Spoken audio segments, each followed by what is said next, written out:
Hi, good everybody. This is E. Marcel Pursuit, and welcome to another edition of Sports Inquirer show.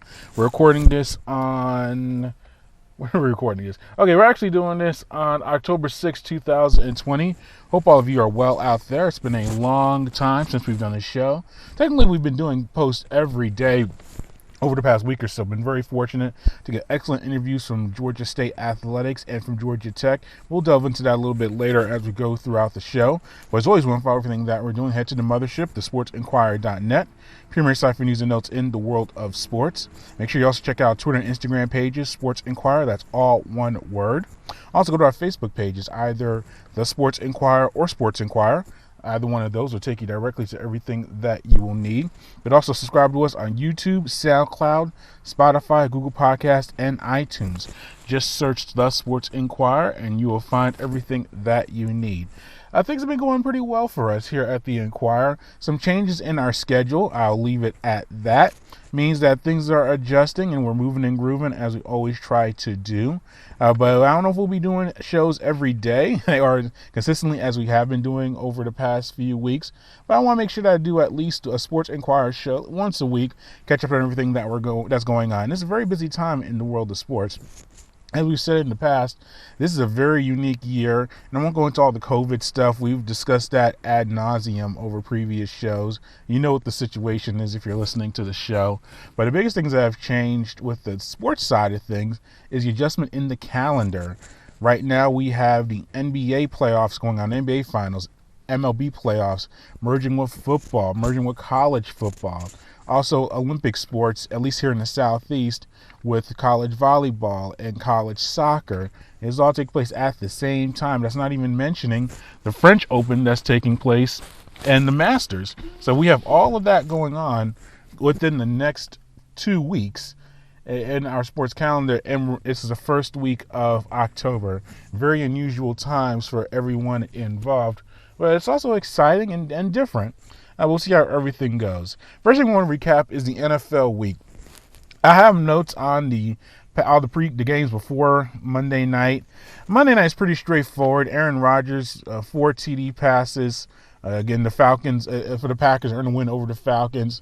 Falcons are 0-4, lost cause. Dan Quinn still employed is very surprising. We're based in Atlanta, Georgia. So a lot of people are not happy with the state of the Falcons, but they had a very uninspired loss.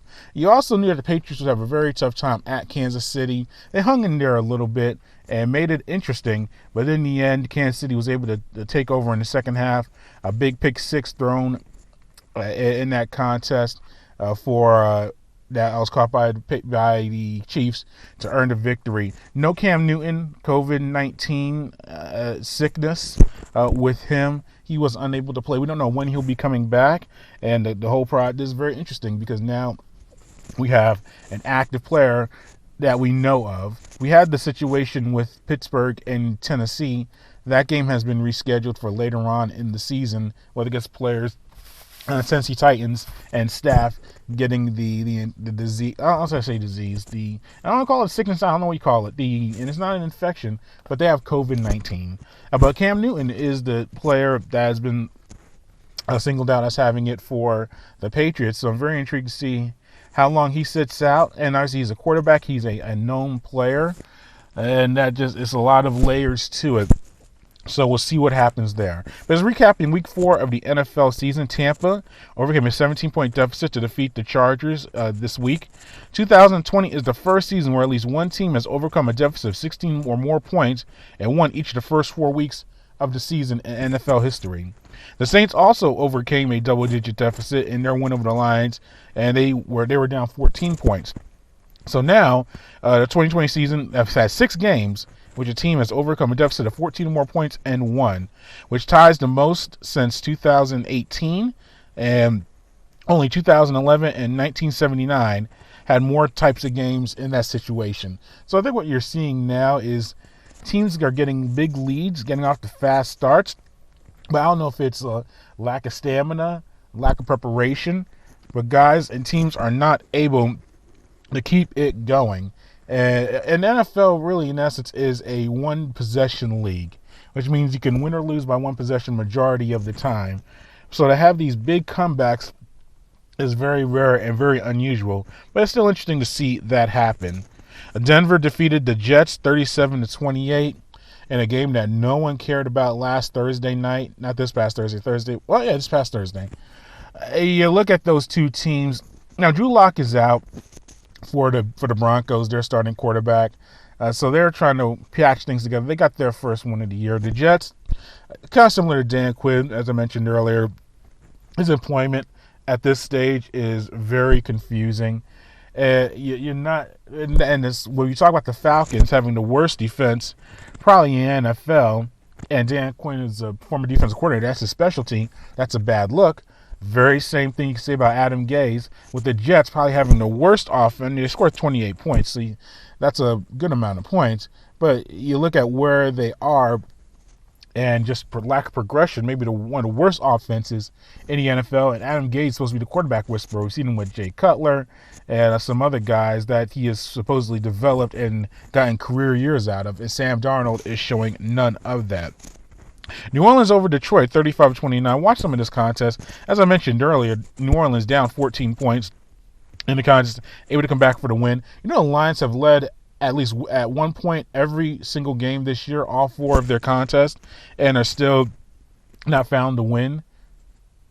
I mean, that's that's darn near impossible to do through 4 games, but they have done it. So Detroit is trying to find their way to a winning mark, and New Orleans keeps rolling. They won that first game against the Bucks, and we'll get to Tampa in our next recap.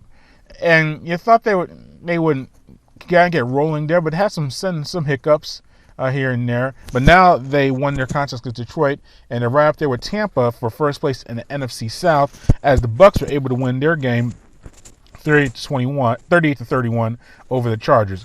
As I mentioned, they overcame a 17-point deficit in the contest. Tom Brady, 5 TD passes, only 1 pick in the victory. So he now has done that 30 times in his career, at least 4 TDs in a game. So he now joins the group of Drew Brees and Peyton Manning as the only guys to do it 30 or more times in their career. And it's also the 7th game of Brady's career where he had 5 TD passes in a contest. Only Drew Brees and Peyton Manning have done that more often. You're sensing a theme here. Probably the 3 biggest guys take advantage of the passing error in NFL history are Brees, Manning, and Brady. So once you mention Brady, Brees is right there as well, as all these statistics go. And here's another one. Brady now has 93 career games of at least 300 passing yards. So he's tied Peyton Manning for the second most in NFL history, who's in first place. So they have 93 games of that 300-plus mark. Who has the most? Drew Brees, 121 contests. So that's where you see Brady just continues to roll in his strong career. You got to be impressed, though, with Justin Herbert. You saw some good things from him. Threw for 290 yards and 3 TDs in the contest. So now he has the first rookie quarterback with at least 2 TD passes of 50-plus yards in a game since Deshaun Watson back in 2017. And his 931 passing yards this season are the second most by a rookie quarterback in his first 3 starts. Only Cam Newton has had more. And so you're starting to see these rookie quarterbacks make their presence felt, including Joe Burrow, who threw for 300 yards and a TD and had 1 pick in the Bengals' 33-25 victory. So through 3 games this year, or actually weeks 2 and 3, he is in week 1 actually, 2, 3, and then this past week, first rookie quarterback to pass for at least 300 yards in 3 consecutive games in NFL history. And so you're seeing Burrow. He's taking a lot of hits. The offensive line is not very strong for the Bengals, but he's hanging in there, throwing for a lot of yardage. And he got rewarded with his first win of the year for his career, or for first win of his career. You look at the Seahawks with Russell Wilson. They were able to earn a 31-23 win at Miami. Wilson threw for 360 yards, 2 TDs. So now the Hawks are now 4-0 for the first time since 2013. When the last time they did that, they won the Super Bowl. So you're seeing that they are playing at a very high rate. Now, Wilson, through 4 weeks, has 16 touchdown passes, and he's tied with Peyton Manning for the most by a player to the first 4 games in NFL history. Now, you remember Manning thinks set the TD record with 50-plus that season. I don't know if he's going to reach that mark overall, but you have to think Wilson, who has never received an MVP vote, you have to say through the quarter mark of the year, is the front runner for the most valuable player. He's put it all together. Seahawks are undefeated. They're rolling right now. Cleveland, they defeat Dallas 49-38. We'll get to Dallas in a moment, but you have to look at Cleveland as a sneaky team right now. Last year, so much hype, expectations, brought in Odell Beckham. You had Baker Mayfield's second year in the league, a lot of attention put on the squad, underwhelming results. This season, new coach, some new changes there, some maturity and maturation talked about from the Browns and from Mayfield, and you're starting to see some decent results so far. Now, they're in a very tough division. They got to deal with Pittsburgh and with Baltimore. I don't think they're better than those teams, but you see some improvements there. But Odell Beckham, he had a very strong day, 154 scrimmage yards and 3 touchdowns, 2 receiving and 1 rushing. And you saw that contest. Dallas got it within a few points. Excuse me. They got it within a few points, and what ultimately happened is they did a reverse. Odell Beckham, he took it back to the house, 50-plus yard run, and that earned them the victory. And then Kareem Hunt, he had 2 TD rushes for a touchdown as well. The Browns able to rush for more than 300 yards as a team, and that included, you got to consider also Nick Chubb. He left in the first quarter with an injury, so their best running back, now Hunt's very good, but Chubb's been a better producer for the team.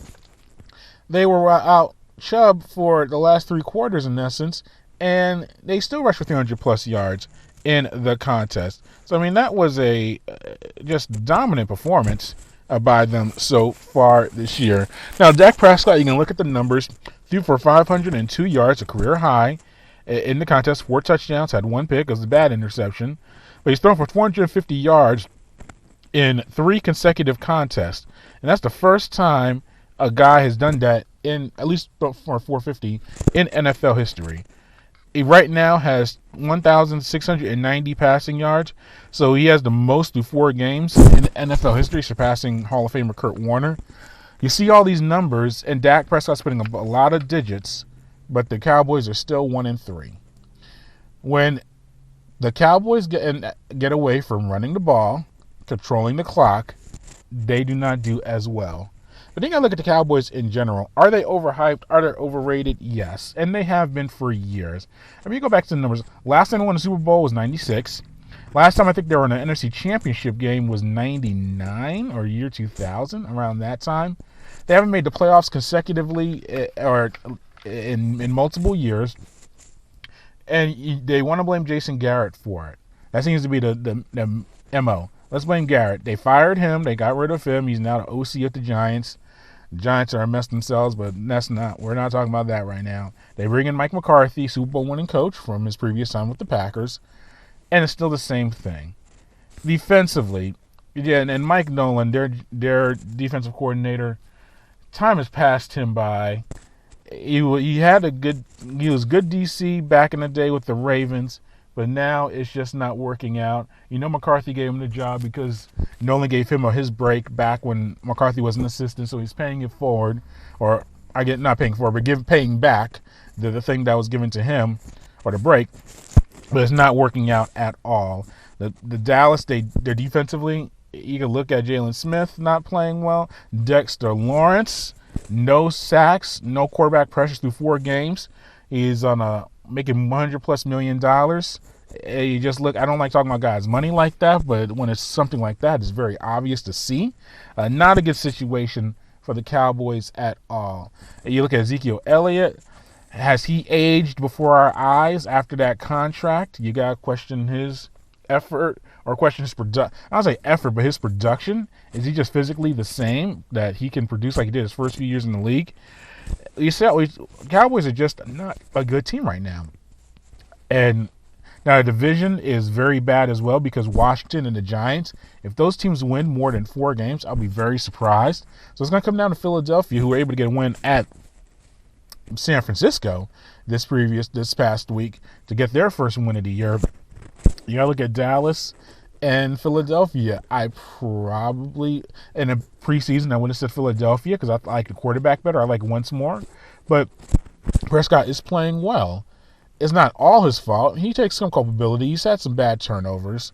But when you look at Dallas, they're just not where they should be, I think, relative to the talent that they have. Now, should they be 4-0 at this point of the year? No. But 1-3 is not very good, and it took an epic collapse by the Falcons for them to get that one win. So you got to worry about where the Cowboys are at this point of the year. Carolina defeated Arizona 31-21. Terry Bridgewater got this first win of the season for the Panthers. I think with the Kyler Murray team and Cliff Kingsbury with Arizona, they're going to have some highs, like beating San Francisco opening the season, and they're going to have some lows like they did against Carolina. When you have that type of offense and just their type of approach to things, it's lots of ups and downs. They can beat anybody in any week because when you have Murray and you have Hopkins, who's going to probably challenge Michael Thomas's catch record or most catches in the season. When you have that type of weaponry, that's good to work with. But when you have not the best line play, I know Chandler Jones is the defensive lineman for the Cardinals, very talented player, probably defensive player of the year candidate. But when your line play is not as strong as it should be, you're gonna have a lot of ups and downs. That was a down for the Cards. Baltimore defeated Washington 31-17. If Baltimore is able to run the ball and do what they need to do, like they did against the Washington team and not the previous week against Kansas City, they're going to win a lot of games. Baltimore beating Washington's not necessarily it's a win. NFL wins are, I won't say they're not impressive, but that's expected.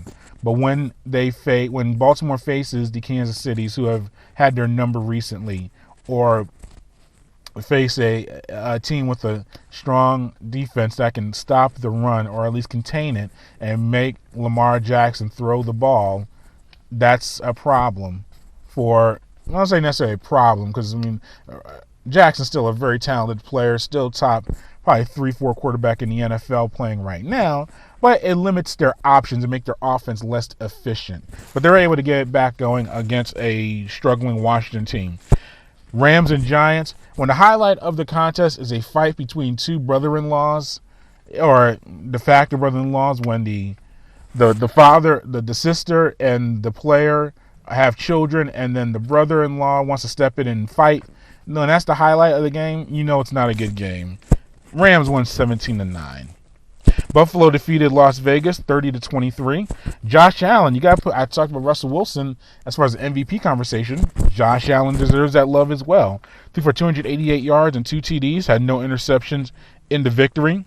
Joined Steve Grogan as the only quarterback to at least 2 TD passes and run rushing TD in 3 of the team's first 4 games in NFL history. He also already has 20 rushing TDs in 32 games. So he's the second fastest guy to reach 20 rushing TDs in NFL history. Number 1 guy, Cam Newton, did it in 27 games. So he's doing it with his arm and his leg. And it's an interesting stat during the contest. He has, I think in his career, a lot of touchdowns in the red zone, no interceptions. Very good statistic for him to keep up. Buffalo keeps it rolling. Indianapolis defeated Chicago 19-11. Whatever.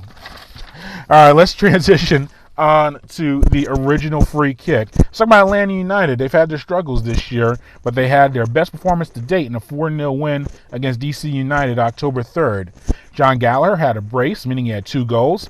Brooks Lennon and Adam Jean each added a goal as well. Lennon and Emerson Hyman each tallied 2 assists, and Atlanta kept his 4th match-winning clean sheet of the season, first one on the road, and held DC United without a goal. So John scored his 2nd goal of the season, and Emerson Hyman tallied 2 assists. So now he has a team-leading 4 on the year. Atlanta now sits in 8th place in the Eastern Conference standings and hosts Orlando City October 7th. Here is Stephen Glass on the win. I think from the start of the game, there was a stronger focus. I think it looked like there was a bigger determination not to lose a goal, and obviously we bore the fruits of that early in the game. And from there, instead of finding ourselves down, we found ourselves up, and I think the team grew in confidence from it, and then built on it throughout the night. And I think they thoroughly deserved everything they got, the players. John Gallagher scored his 2nd and 3rd MLS goals of the season, which gives him a team-leading 3 for the year. Let's hear from John Gallagher and the team's preparations for Orlando. Yeah, a lot of it comes from Glassy himself, just giving me that confidence that, he has trust in me and he trusts in my ability and knows what I'm capable of. Putting me higher up the pitch and saying, you can score goals for this team. So if that's what he expects of me, then that's the pressure I put on myself. Look, we wanted to make a statement today. we know DC have been struggling, but we felt like it was an opportunity for us to really kick on. So putting 4 goals away and making a bit of a statement like, look, we can attack and we can keep a clean sheet. So, we'll be looking to do the same on Wednesday. Another tough game, and hopefully we can kick on and get a couple more points on the board. And Brooks Lennon, he recorded his first 2 assists of the season and added his second goal of the 2020 campaign. Let's hear from Brooks about the win and the team's preparations for Orlando. Definitely. I think, first of all, like you said, this is going to be a game that we can build off of in terms of confidence. And luckily, the games are coming, quick. So we already have another game on Wednesday at home, and then another game on Saturday. So hopefully we can take this result from tonight and build off of it on Wednesday and continue, climbing up the table, because that's what we need. First of all, we need to stay positive and continue what we did tonight. We, every person on the field gave their best effort. The guys up top finished the chances that they got, and we can't dwell on what's happened to us in the past early on in the season. We got to look forward and continue to build. And I think Wednesday is a great opportunity for us to continue that and get another 3 points. And that was Brooks Lennon discussing the team's prep for Orlando and the win against DC United. Very big contest for postseason purposes for Atlanta. They face Orlando City tomorrow night. If they want to keep their postseason hopes alive, remember the top 10 teams in the Eastern Conference make the postseason. Atlanta sits tied for 8th. It's a very tenuous spot. They have to come up with a very big win against an Orlando City team that has had an unbeaten streak, I think, extend out to multiple games, especially since the MLS's back tournament. And Orlando beat Atlanta earlier in September to break their losing streak against the Five Stripes. So very intrigued by that contest, and we'll see what happens there. Let's move on to college athletics and start with Georgia State football. The Panthers are able to earn a 49-29 victory over East Carolina at home on Saturday. Cornelius Brown, the freshman quarterback, threw for 238 yards and 3 TDs. 2 of those TD passes were to Sam Pinkney in the victory. Georgia State scored 35 points in the second half to take control of the contest and really held on and let the defense take care of business in the second half. Let's hear from Shawn Elliott on the win, and then we'll get into specifics. Trying to go out there and play at times exceptionally well. I mean, I think our defense was phenomenal. It was an opportunity for those guys to really showcase themselves. I think second fewest rushing yards in school history. I believe they allowed 50 yards rushing, and just put the pressure on them all day long. I mean, it just seemed like they had no answer for our defensive line and our pressure, and it was fun to see, because I love to see great defense, and they were out there having fun and doing everything in their power to get that win. Even when we struggled that third quarter offensively and just couldn't get anything going, they continue to pick us up. They force those field goals right there, and just a phenomenal day on their part. And for a football team, when you come out there and you throw in the pick six to open up the game, and no one on that sideline blinked an eye. And that was very impressive to see, that they all went out there. Our next possession offensively, I think we go down and score in a minute and 10 seconds, minute and 15 seconds, and continue to put the hammer down. And that was fantastic. And it was really good for me to see our football team do that, but in particular our quarterback, because a lot of times when you're a young quarterback and you throw that kind of ball and it takes it back, especially in the first play of the game, that can deflate you. But it didn't, and he came back strong, played a pretty decent game, and overall I was very, very pleased. It's an awesome time to get a win. Special teams, we certainly have got to shore up. There was a lot of sloppiness there in the second half that was just for whatever reason, lack of focus. That's on our coaching staff to make sure we don't falter in that area, and we will certainly address it, because we are not a team that needs to be giving up a fake field goal, a block punt for a touchdown. Otherwise, it would have been a phenomenal day. And that was Georgia State head coach Shawn Elliott on the victory itself. Georgia State's defense did not allow a touchdown as the Panthers or the Pirates, 3 TDs came on a pick six, which is in the first possession of the contest for Georgia State. They weren't down early and able to dominate from there. A fake field goal and a blocked punt. So special teams were a bit of an issue for Georgia State. But overall, the Panthers defense held ECU to 292 total yards, including just 50 yards rushing, which is the fewest rushing yards allowed by Georgia State defense since they held Western Carolina to a school record minus 2 yards in the 2017 Cure Bowl. So the defense really stepped up and did well there. Let's hear from Coach Elliott about the defensive effort of the Panthers. That's a tribute to our defensive front. I mean, they were all over them all day long. Fantastic.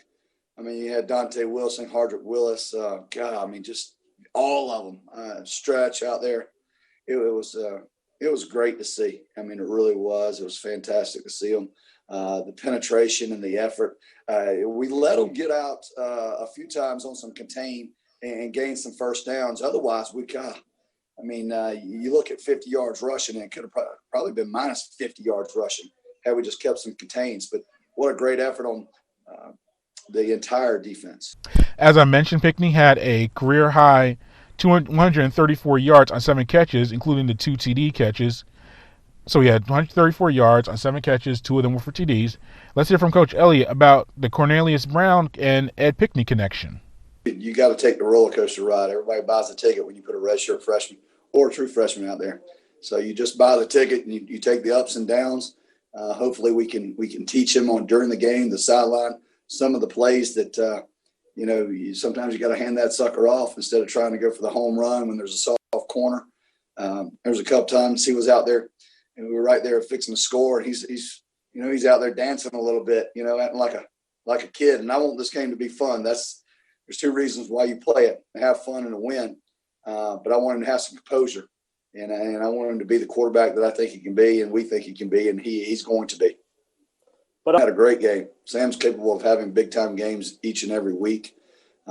He's a great football player, and it's hard to keep him off the field. It really is. I mean, and he's just such a good person, and you love being around him. He practices hard, and he lays everything out there, and it was really good to see him go out there and compete the way he did. Now, Georgia State also did a very good job running the ball, 247 yards on the ground, with Destin Coates leading the way with 113 yards and 2 TD runs. So that Georgia State did a very good job there in that regard. And as I mentioned, very interesting contest because Georgia State went down early with that pick six, but then scored 35 points in the first half to really take control of the contest and keep it rolling. Georgia State has a bye this week and are preparing for their next opponent. Let's transition to men's soccer for Georgia State. They extended their winning streak to 4 matches to open the year with a 2-0 victory over rival Georgia Southern on October 4th.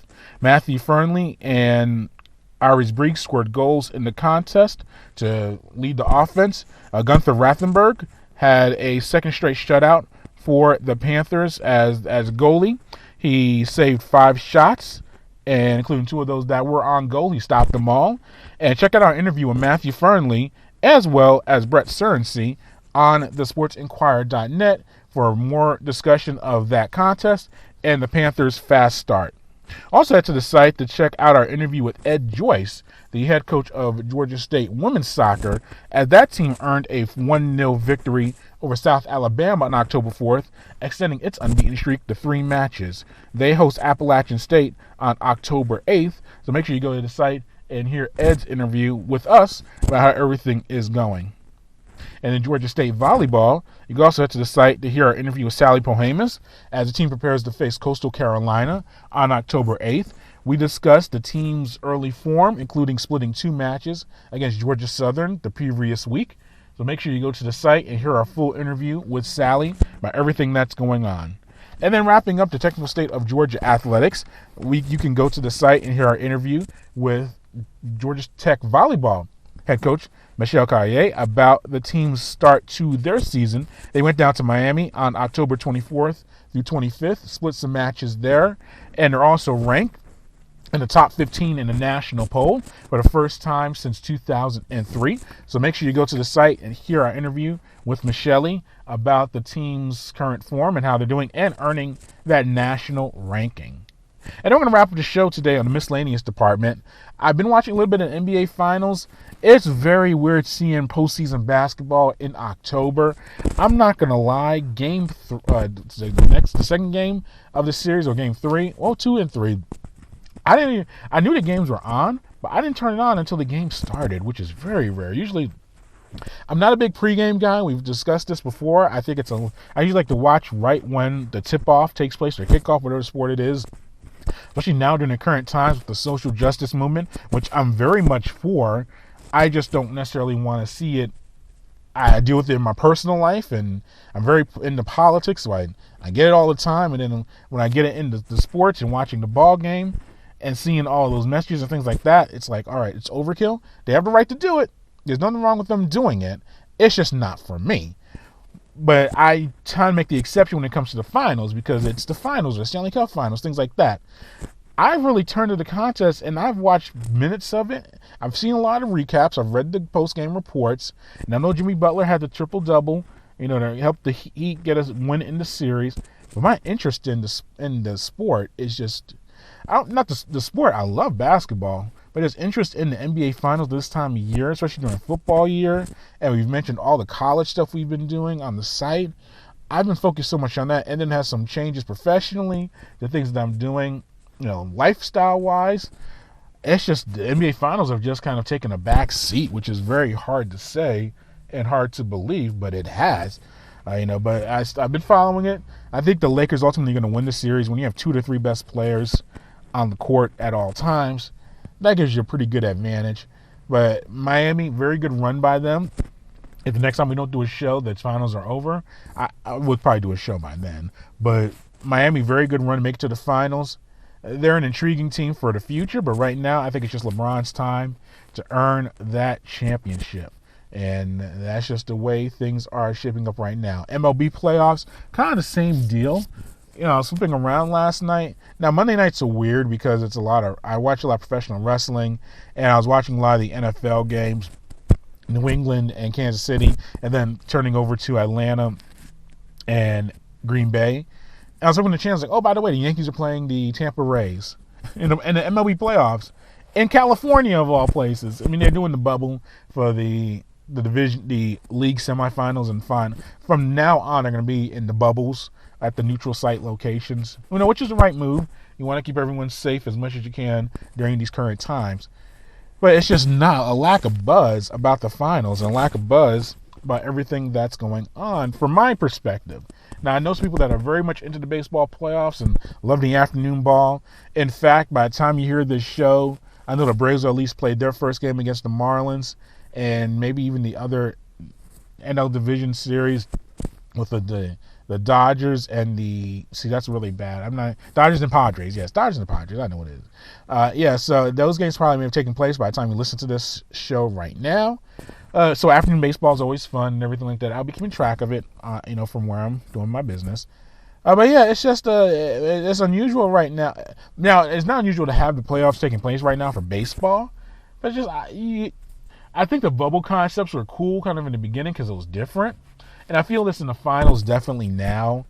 You want to be, and we know why we can't be in the home arenas and attendance and all that stuff. So it's understandable. So it's not like I'm complaining about it or, it's bad. You just miss the crowds and the atmosphere and being in the arena and just seeing people there and, things like that.